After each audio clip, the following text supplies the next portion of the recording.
First, I want to say good morning. Good morning. I want everybody at this time. I said I wasn't going to do it, but I got to do it. Come on. I know I'm only supposed to be up here 20 to 30 minutes, and I'm going to do that. I'm going to be obedient and be 20 to 30 minutes. But I don't want you to start timing me just yet. Because I got to do this. But I need everybody to just take a deep breath in and a deep breath out on three. Yeah. 1, 2, 3. Let me tell you why I need you to do that. It's not because I'm having anxiety. It's not because I'm nervous. It's simply because my mama and my auntie, to keep this a secret for a whole week, almost killed me. And now that I'm finally up here, I can just breathe. But I tell you, my mama knows me, and your mama should know you. But to talk to her every day, you just can't keep a secret. And when you talk to her, she asks you questions, and you tell her this, and now she got to know why. And then she ended up getting my auntie involved. And then my auntie got to go ask my uncle, and then my uncle saying, no, that ain't how I'm supposed to go. And then now my husband is well, just ask Ron. Ask Ron, is that what you're supposed to be doing? And I can't go into detail, but you kind of get the gist of it, right? So, I will never, ever keep a secret from y'all two. Ever. Now you can start timing.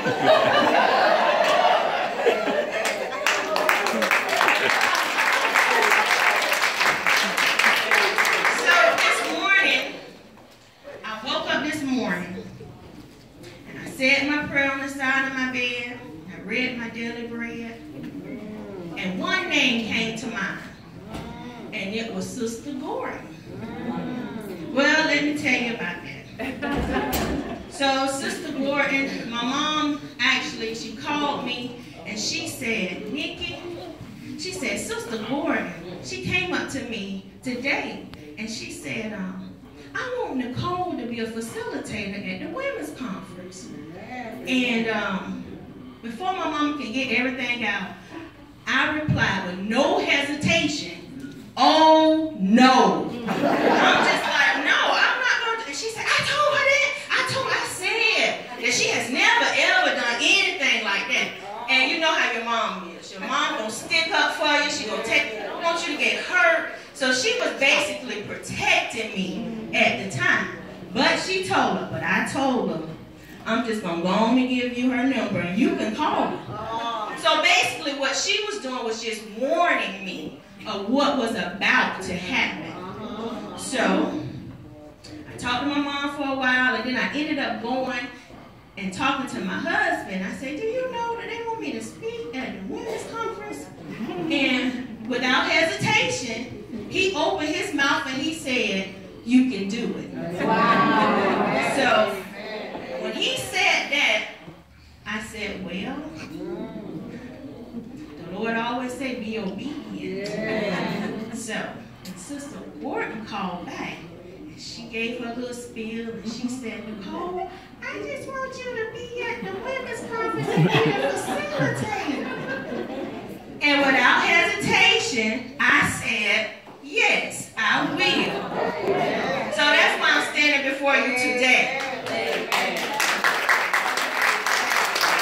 Now goes on to the bigger picture. So now I've accepted the invitation. Now I got to figure out, well, what in the world am I going to talk about to a lot of ladies? So I thought about it, and the best thing that I can talk about is basically my testimony, my life.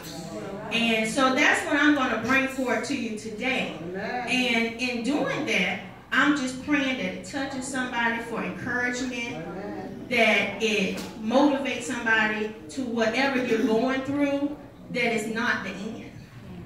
And so that's what I'm going to talk about today. And the title of my speech today is The Best Thing That Ever Happened to me. Amen. Okay, so let's start from the beginning. And I swear I'm not going to be long. But I'm going to start from the beginning to the point where I feel is necessary, where I need to start. And that is when I first met my husband. So, basically, it worked out like this. My cousin gave me a call, and she said, Nikki, this was Stephanie, and many of you know her. And if you know her, you will never, ever, ever, ever forget her. Stephanie Ford. So she called me, and she said, Nikki, she said, I have somebody I want you to meet. So I said, well, okay. Because it's my cousin, I'm sure, you know, she's not going to hook me up with somebody that just not right. So she said, I'm going to give him your number so he can call you. So I said, okay. So she did that. He called. We talked. We ended up going on a date. The date went good. It was a good date. And so I went home and I was talking to my mama. And I said, Mama, I was telling her all about the date and how it went. And, you know, when you first see somebody and they all on their P's and Q's, you happy and all giggly and bubbly. And I'm just like, he's perfect. And so we were just talking. And then I said, but let me tell you this. This is the big thing. And she said, what? And I said, he's a man. And she goes, he's a man. I said, oh my God, he got a beard and a mustache. And I'm like, so she was looking like, that's all you see is a man. I'm like, yes, he's a man. I never dated anybody that had a beard and a mustache. So, you know, that went on and we actually began having a relationship. We started dating and things got serious. And he said, we both went to different churches. I went to St. Thomas and he went to Mount Sinai. And he told me one day, he said, I was talking to him about church. And he said, well, I only go to church on the third Sunday. And I said, the third Sunday? He said, oh yeah. And I mean, he was so proud of it. And I'm like, what's wrong with you? And he goes, that's when I sing in the male chorus. And so he only went to church when he had to serve. But then I said again, thank God you go to church. So you get some of it in. So he finally invited me to go to his church. We pulled up and I said, I know this church. And we walked in. And when I walked in, standing in the pulpit was my Uncle Reginald. And I looked at Ron, and I looked at him, and I said to myself, ooh, you in trouble. So we ended up going to sit down, and at that point, things just changed. We started going to church more often. I almost just forgot about St. Thomas because this was my thing. I'm going to church with my man. Why would I go back? So I'm in church with my man, and we started getting on the usher board. And I haven't even joined church yet now. I was still on the usher board, and we're just going to church. So one day we was having a conversation, and you know how us ladies are. When you're in a relationship for a certain amount of time, you really like this person. Now it's time for the next step. So marriage came up, and we were just talking, and I said, you know, I'm gonna look so pretty walking down St. Thomas aisle, that long aisle, purple and white. And he goes, St. Thomas? When we get married at Mount Sinai. All I heard was when we get married. So I said, oh, thank you, Jesus. I'm gonna get married. I didn't hear anything else. I could care less what church was gonna be at. We getting married. So I said, okay. So now you know what you got to do. I said, Lord, help me. So the next thing I know, we in church again. And we're standing there. And Ron is standing here. And I'm standing here. The aisle of Mount Sinai is right there. And Pastor Gundy, my uncle, he opened the doors of the church. And we started singing, come to Jesus, come to Jesus, come to Jesus. And I'm walking down the aisle and I hear the clapping and the thank you Jesus and the hallelujah. And I'm saying to myself, what are you doing? This not the day you said you was going to join the church. And God was saying to me, but this the day I want you to join the church. So as I'm walking down that aisle, I see my uncle standing there and you can see his eyes watering up.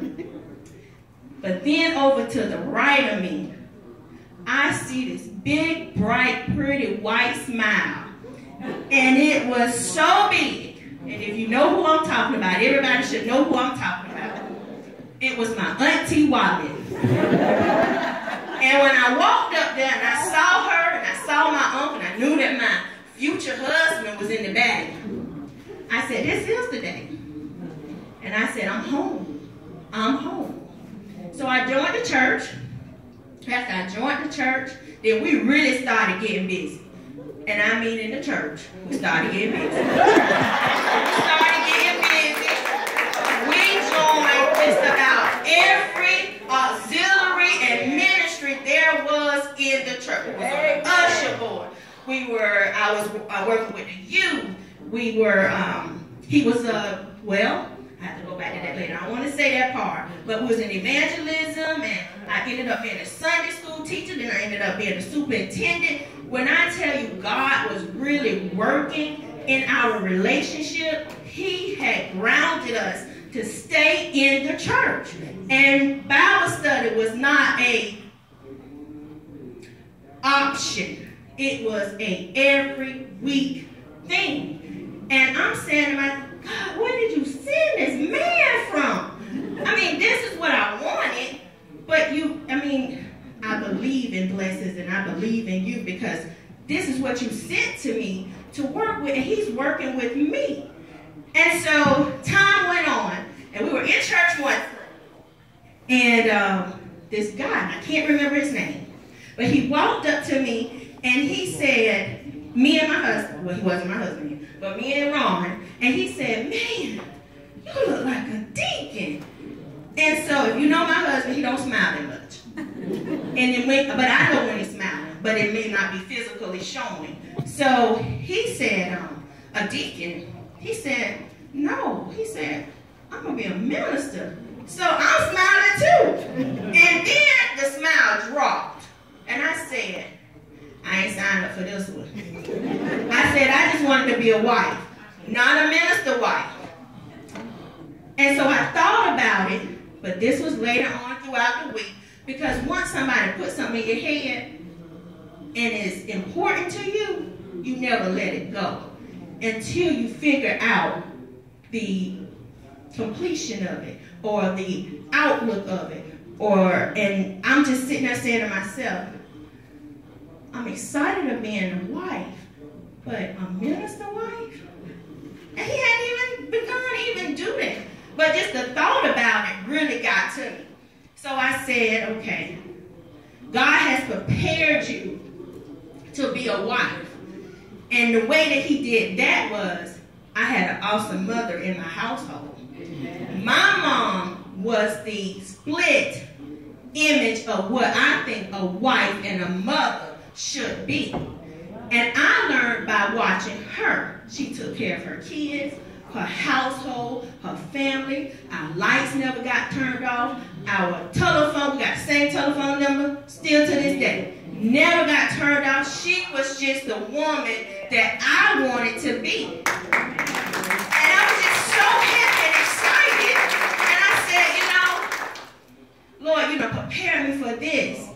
And it wasn't that she set me to a table and told me that, hey, this is the book. Read it from chapter 1 to chapter 20. No, she taught it to me by experience, by showing me a good role model in a home. So I had that part down pat. I could be a mother and I could be a wife. Now here comes the minister wife.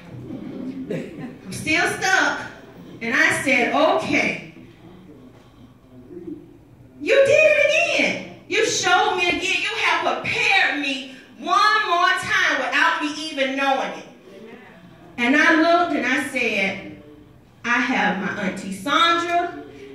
auntie wallet for that. So you've given me 2 more people that I can look onto as a good role model. And I said, okay, you prepare me for that.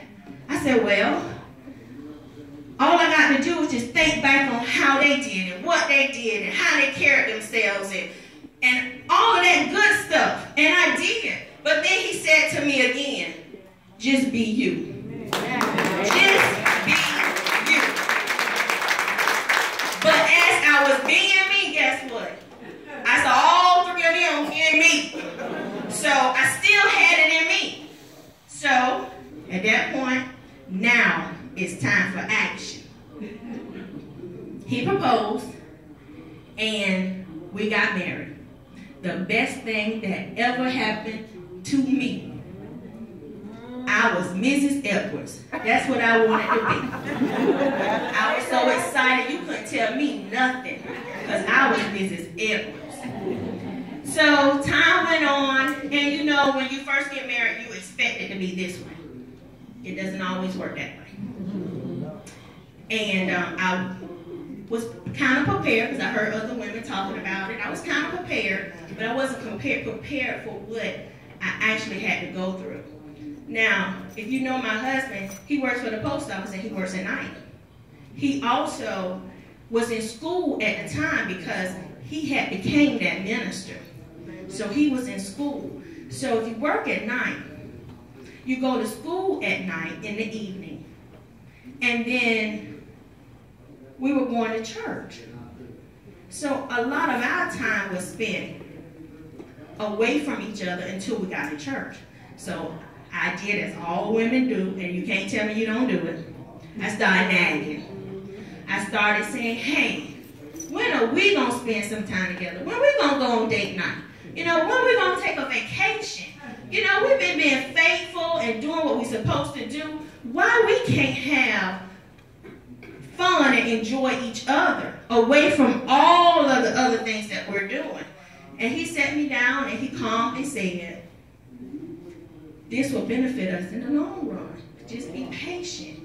So I was for a little while, but you know, it ain't happened that easy. You know, I still went back and forth, and then I said, okay, I'll be patient. So time went on, and I stopped again, and I started nagging again. And I told him, I said, listen, it's time. And he said, it's time. I said, yes, it's time. He said, for what? I said, a baby. So I felt like if I had a baby, then I would be with the baby and I won't be bothering him, so we both win. So Nicholas came along. 2 years later, here comes Nicholas. When I tell you he was the love and still is of my life. Nicholas is my joy. And everywhere I went, Nicholas went. Nicholas was right there with me. So it didn't take long though.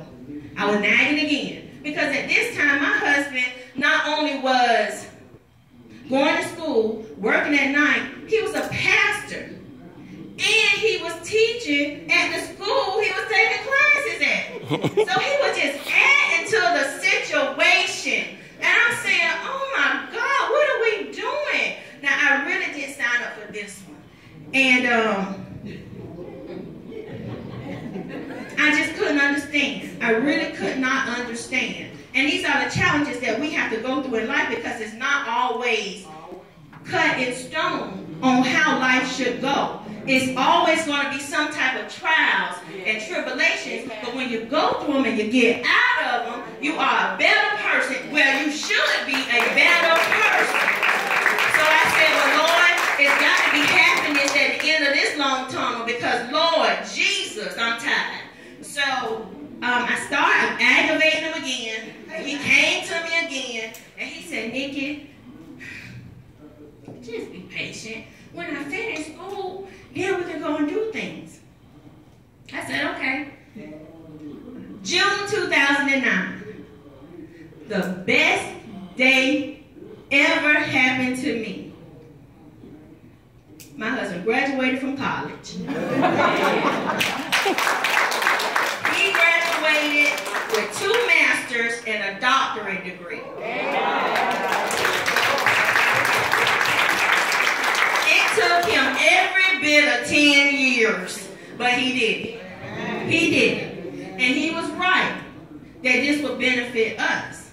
And it does. It benefits us, and it benefits us not by materialistic things, but spiritually it benefits us. See, he went to a Bible college, so now he's a better person, which comes off on me to be a better person. See, because when you work together and you're entwined together and you work as one, you become as one. And what that other one becomes, you're right there with him to become that also. So we're together, and I'm just as happy. I'm saying to myself, I'm screaming and happy, but I'm screaming for a whole different reason. We going on vacation. I'm just excited. So he goes to me. I said, so when we going on vacation? He said, Nikki, we can't go on vacation. I'm the pastor. Who gonna preach at the church? And who gonna do Bible study? And he just going on and on. And I'm just being honest. I wasn't gonna throw in a towel, but I was mad at him. So I was mad. And that was June. But August 2009, I fell ill. Now, when I look back, all I wanted was to be with my family. I just wanted to spend time with my family. That's all I asked. And I really didn't think that that was a big thing. You know, I felt like that was an easy job for God to just provide that for me. And I got sick in August of 2009. And I ended up in the hospital. They had no idea what was going on with me. And I stayed in there for 3 weeks in the hospital. And I had to go to Brooks rehab for 1 week. Well, the whole time I was in the hospital, it tore me up for one reason. Not because I was laying in the bed, but because the whole time I couldn't see my son. Because back then, he was only 5, and you had to be 6 to come into the hospital because they didn't want him to catch anything. So to be with your son all the time, and then now you cannot be with him, tore me up. They finally found out what was wrong with me. My legs had went numb from my toes all the way up to my breast line. And I had this very bad feeling, burning sensation on my spine. And I could not keep my head up. See, my head was too heavy for my neck. My neck couldn't support my head. And I was numb and tingly in my right hand. And I couldn't use it. So basically, I was paralyzed in my legs laying in the bed. And I couldn't walk. I couldn't feed myself. And the doctor came in and they did all these tests, and they finally came back and they said, you have a rare disease. And I'm saying, oh Lord, just let it be curable. And they said it's called neuromyelitis optica. And I said, you're right. I never heard of that in my life. And he explained to me what it was, and he said the best way to explain it to you is an autoimmune disease. And what happens is your immune system doesn't recognize your spine. So when you get a cold or you get a bacterial infection or bronchitis, your immune system kicks in. But when it kicks in, it kills off your spine. So it was killing off the nerves in my spine. And everybody knows your nerves are what keeps, that if your nerves are damaged, it damages your legs, and you know, you just can't do things. And so it was killing off the nerves and hurting my legs and my arms and stuff, and even my hand. So I finally got out of that hospital. And when I got out of the hospital in November, the other part of the disease kicked in. The optica part, which is your eye. I went blind in my right eye. So I said, oh Lord, you know, I know that you in control and you're going to handle this. You know, because I'm getting better. I'm getting better. At this point, I'm walking, but I was walking with the limp or whatever, but I was walking. My goal was, if I can drive, then I'm independent again. So I'm sitting there and I'm saying, okay, God, you know, took away this right eye. But that's okay, because you gave me 2 eyes.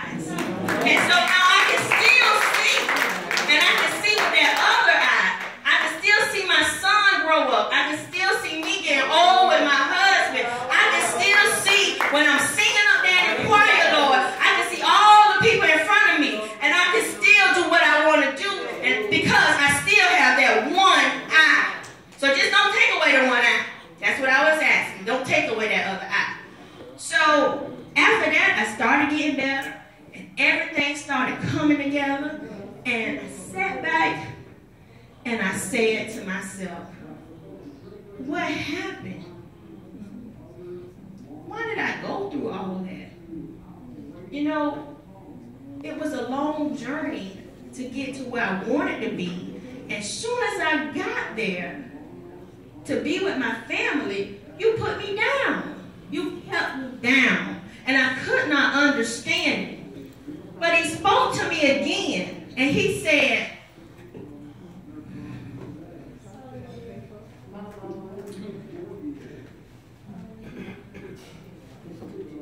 think about what you just went through. Think about what you just went through. And I said to myself, I know what I just went through, but I'm asking you why you did it. And so he explained to me. He said, you wanted to be with your family. You wanted to be home with your family and go on vacations. And you wanted to be able to be there when it was time to do this and go on date night and all these other things. You wanted the simple things in life. He said, I gave it to you. I said, you gave it to me? He said, I didn't take any of the hats away from your husband because he's the head of the household. And he needs to be doing what he needs to do to keep your house in order. He said, well, what I did was I took your job away. I put you down for a minute, but you're not going to stay down all the time. So you're going to get back up and you're going to press forward. Because see, now I don't have to go to work. I may be hurting every day, but I'm okay. See, I can get up every morning and take my son and my daughter to school. I don't have no problem. I don't have to just lay in bed all day long. I get up and take them to school. I'm right there when they get home. And when my husband walks through that door after he get off of work, Lord, when I see his face, I just say, good morning, Ron. Because that's my husband. With the beard and the mustache. That's my man. And so if we're going to go on date night, it don't have to be during the night. We can go during the day when the kids at school. Because that's my husband. And I can do what I want to do with my husband when I want to. Because God put me in a situation where I'm able to do that. So I thank him for that. So I just want to tell you today, when you go through your trials and you go through your tribulations, don't dismiss them. Even if you're going through your trials and your tribulations and the outcome is not what you want it to be, believe me, when you fell on your knees and you prayed, when you read that scripture, when you called and shouted out to God, all he wanted you to do was just to get closer to him. So you made it through. That's what he wanted. And he wants you to just get on your feet and tell your story and testify what has happened to you. So don't be shy about it. Because I'm trying not to. I'm trying not to. So don't be shy about it. Just be you and do what God wants you to be. So I encourage you today. Put aside those feelings of sorrowness. There's always something good out of what you're going through. So I'm